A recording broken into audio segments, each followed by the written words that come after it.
fait, quand on a organisé dans le cadre du RMT des séminaires, des colloques, les enseignants, les professeurs qui participaient nous ont fait remonter un besoin d'une grille des deux choix, parce qu'en fait, il y a très peu de jeux qui sont spécifiques à la polyculture élevage.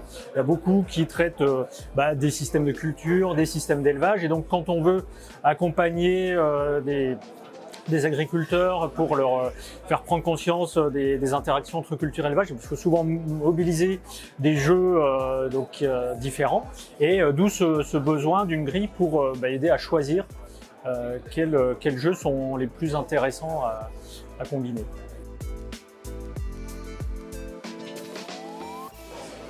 Donc ça a été de permettre d'identifier des jeux qui étaient pour la plupart, plus ou moins en lien avec la polyculture élevage, en les classant selon différents critères, de manière à ce par exemple, un jeune conseiller ou un jeune enseignant puisse utiliser cette grille afin de trouver l'outil qui lui correspond par rapport à la thématique qu'il souhaite traiter.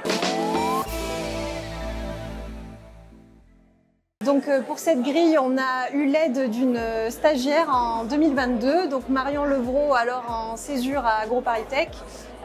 Donc Marion a effectué une requête auprès de la base de données Gamae et a aussi fait des enquêtes auprès de conseillers notamment ou de personnel du développement, de chercheurs, pour identifier les jeux plus ou moins mobilisables pour la polyculture élevage.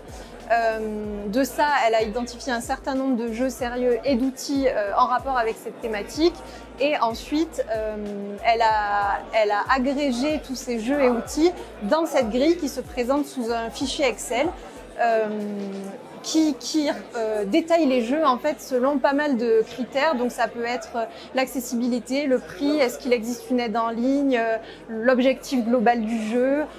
Voilà, donc ça, il y a tout un ensemble de critères qui permettent de détailler ces jeux et outils-là. Alors, cette grille, donc elle a été utilisée notamment par des enseignants ou conseillers à qui on a pu l'envoyer à la demande. Donc ça peut être dans le cadre de conseils, d'accompagnement de groupes d'agriculteurs vis-à-vis du changement climatique. Donc ça a été le cas pour une conseillère agricole notamment. Donc voilà, ça c'est un exemple. Et comment on peut l'obtenir?